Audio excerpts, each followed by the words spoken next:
안녕하세요, 여러분. 톡방입니다.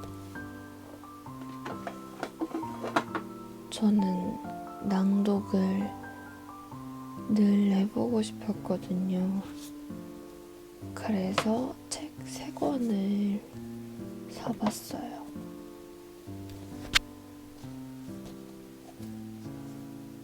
한용운의 님의 침묵이라는 책과 김소월의 진달래꽃, 정지용의 향수라는 책을 사봤고요. 낭독은 처음이라 ASMR처럼 그냥 책을 읽는다 생각하고 들어주시면 감사할 것 같습니다. 저는 책을 읽으면서 밑줄을 치는 게 습관이기 때문에 여기 나무 패너로 한번 해볼게요.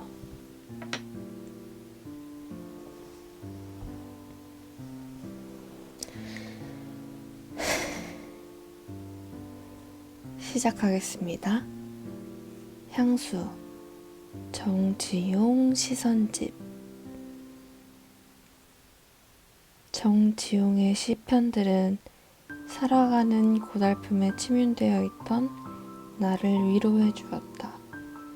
시인 이진명.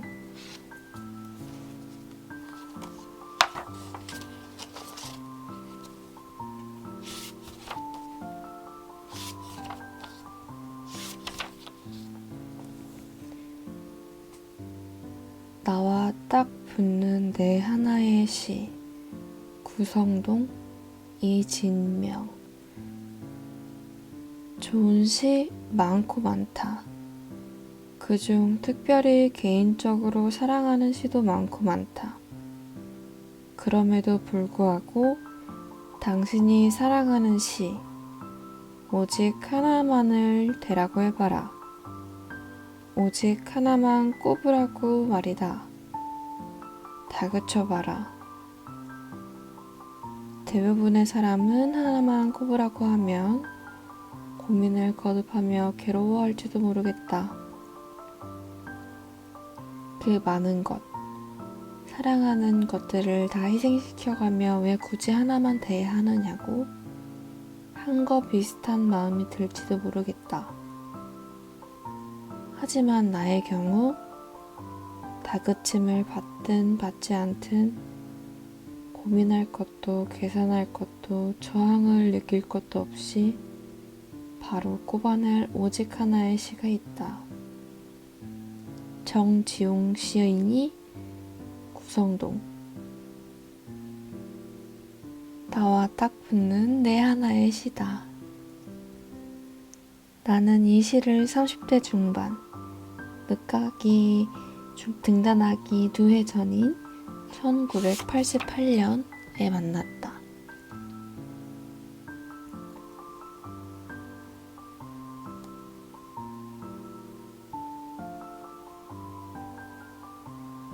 고등학교 졸업 후 바로 대학을 가지 못하고 10여 년 동안 직장 생활을 했기에 나는 정지용이란 시인의 이름도 그의 시들도 귀동냥으로도 알지 못했다. 직장 생활을 하는 동안 시집과 소설책, 매달 문학 잡지 읽기와 시 끼적이기를 근근히 이어가긴 했지만 그런 정도로만은 그에 대해 알 길이 없었다. 중고 교과서에서 배우지 못했기 때문이다. 정지용은 납월북 문인으로 분류되어 남쪽에서는 잊혀져야 하는 시인이었다.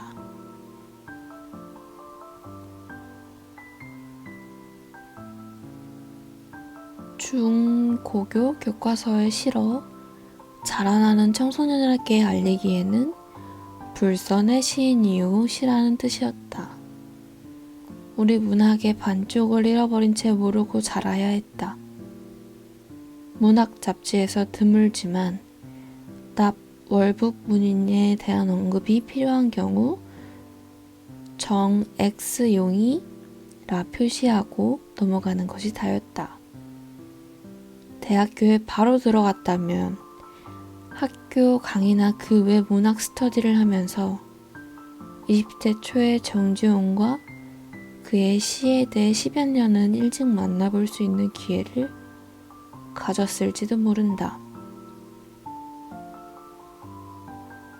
내가 10대나 20대 정지용을 비롯해 우리 문학의 반쪽이 있었던 납 월북 문인들의 작품을 대변할 수 있었더라면 하는 아쉬움은 지금까지도 남아있다.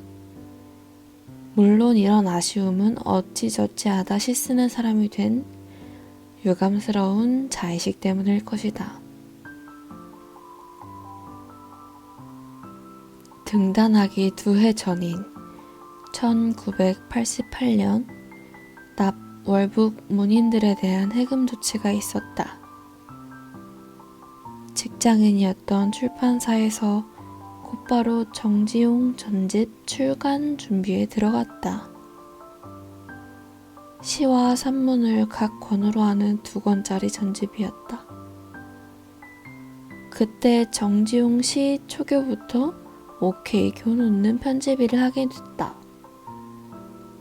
일로써 한 것이었지만 몰랐던 새로운 우리 시를 처음 만나게 되는 감회란 이로 말할 수 없을 정도였다. 일제 암흑기인 1920, 30년대 시가 대부분을 차지했고 40년대 해방 전후의 시가 또 얼마를 차지했다. 그러니 한글 맞춤법도 예표기 그대로요. 한문도 적잖이 들어가 있었다. 시에 쓰인 한자어는 그동안 익혀온 한자들이라서 별 어려움 없이 교정을 볼 수 있었다. 오히려 현행 맞춤법과 달리 맞춤법 정비가 미미했던 옛 한글 표기와 띄어쓰기 등이 더 애를 먹었었다. 나만 해도 한문 세대에 약간 걸쳐 있었으니 다행이지 막 대학교를 졸업하고 나온 한글 전용 세대 20대인 편집부원들은 한자 대조 교정이 고생스러웠을 것이다. 그 무렵에는 웬만한 한자들은 한글 전용 세대에 맞춰 한글 표기로 바꾸는 것을 기본으로 삼고 있었다. 그러나 정지용 전집은 원문을 그대로 살려야 했다. 걱정스러우셨는지 회의 시간에 사장님이 거기 나온 한자들 다들 읽을 수 있겠어? 라며 물었던 게 아직도 기억난다. 정지용 전집 교정정을 보면서 정지용 시를 처음 대했다. 그동안 읽어왔던 시들과는 특히 감각적인 언어면에서 신선한 차이를 느꼈다. 그때까지 감정, 감상, 애상조의 시 언어와 발화를 많이 보아왔는데 그렇게 익숙해진 시의 어떤 지점을 다른 방향으로 이동시켜주는 것 같은 고급하고 세련된 매력을 느꼈다.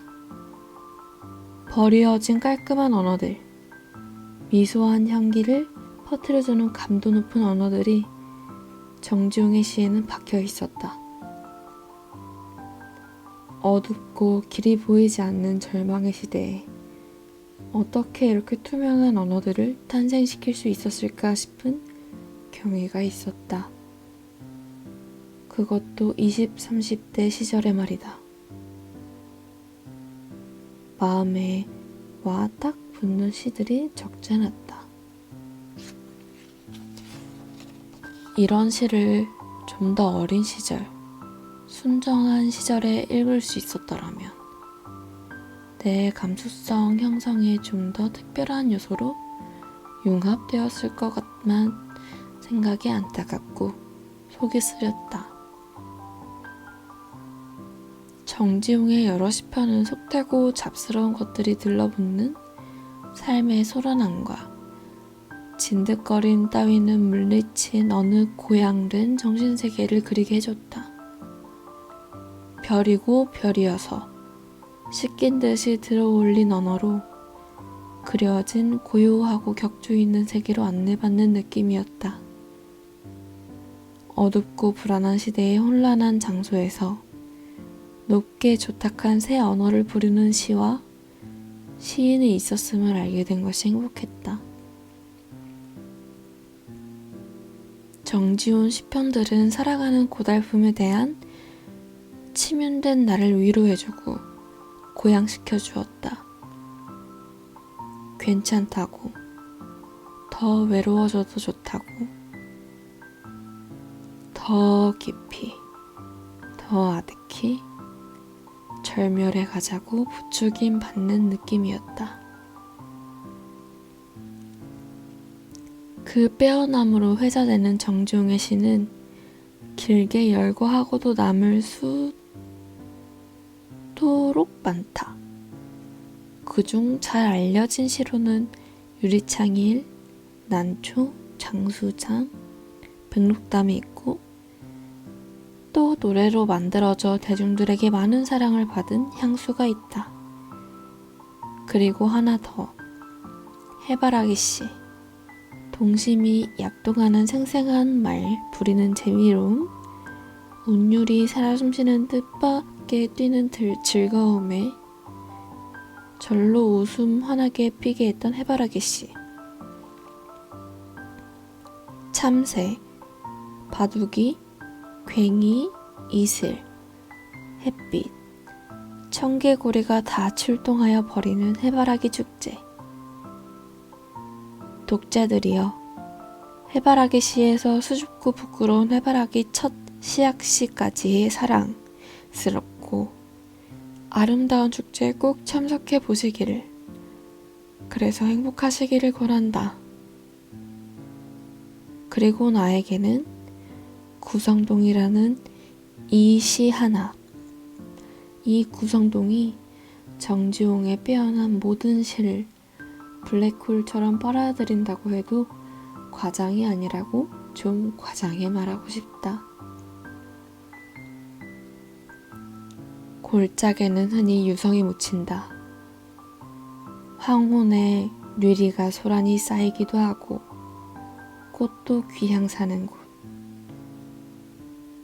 절터였더랬는데 바람도 모이지 않고 산 그림자 설핏하면 사슴이 일어나 등을 넘어간다. 구성동 전문. 이 시를 작은 쪽지에 베껴 일하는 책상 책꽂이에 붙여놓고 퇴사할 때까지 4~5년간 들여보며 지냈다. 외로움이 몰려오거나 무슨 서러움이 불뚝일 때, 무기력으로 지칠 때면 이 구성동 구석으로 하염없이 들어가고 있는데 뒷모습을 지켜보곤 했다. 현실의 시간으로야 매우 짧은 몇십 초, 길어야 몇 분이겠지만 그렇게 떠나더라와 출간 일정에 쫓기는 책상 앞 규정지에 다시 코를 박곤 했다. 이 시 제목이 된 구성동은 금강산 어디쯤에 있는 동네라고 한다. 금강산에 가본 적이 없으니 제목의 구성동은 모른다. 그러나 시에 묘사된 풍경은 남쪽의 어느 깊고 적막한 산골로 들어가 보면 어렵지 않게 만날 수 있는 그런 풍경이기도 하다. 폐사지가 있는 산골에 황혼이 깔리는 시간, 그 앞에 서보라. 그러나 둘도 아니고 꼭 홀로, 단독자 자신으로만 서보라.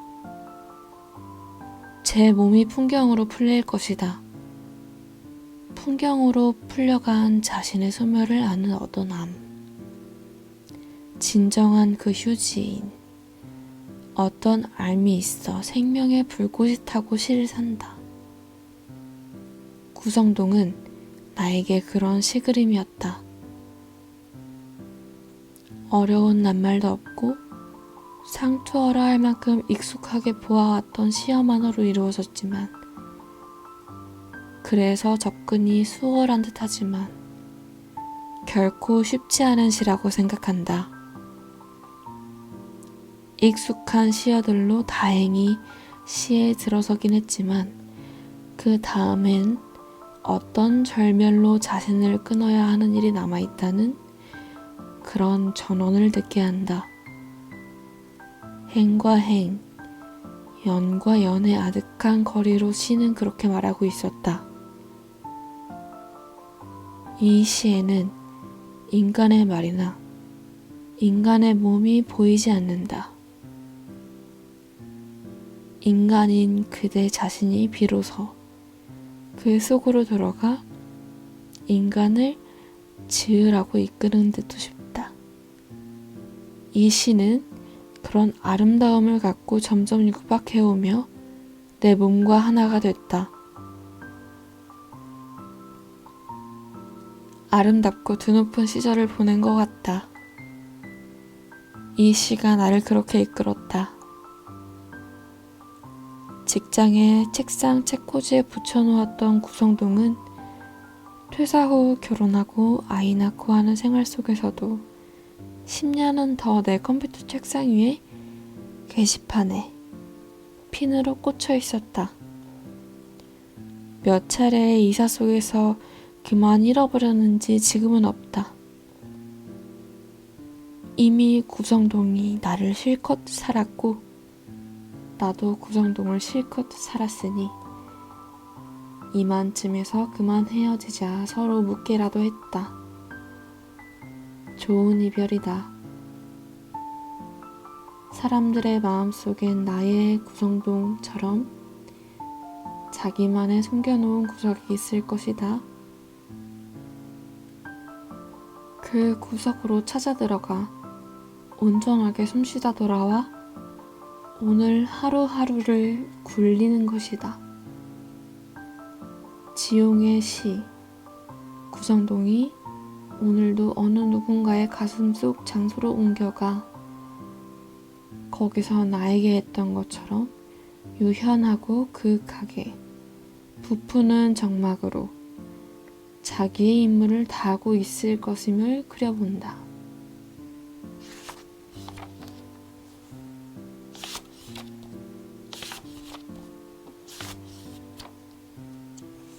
오늘은 시 하나를 읽고 마무리하겠습니다. 첫 장이네요. 카페 프란스. 옮겨다 심은 종려나무 밑에 빗두루 선 장명등. 카페 프란스에 가자. 이놈은 루바슈카, 또 한 놈은 보헤미안 넥타이. 삐쩍 마른 놈이 앞장을 섰다. 밤비는 뱀눈처럼 가는데 페이브먼트에 흐느끼는 불빛. 카페 프란스에 가자. 이놈의 머리는 빗두른 은근, 또 한 놈의 심장은 벌레 먹은 장미. 제비처럼 젖은 놈이 뛰어간다. 오, 페로서방, 굿 이브닝. 굿 이브닝. 이 친구 어떠하시오? 울금향 아가씨는 이 밤에도 경사 커튼 밑에서도 조시는구려. 나는 자작의 아들로 아무것도 아니란다. 남달리 손이 휘어서 슬프구나. 나는 나라도 집도 없단다. 대리석 테이블에 닿는 내 뺨이 슬프구나. 오, 이 종국 강아지야. 내 발을 빨아다오. 내 발을 빨아다오.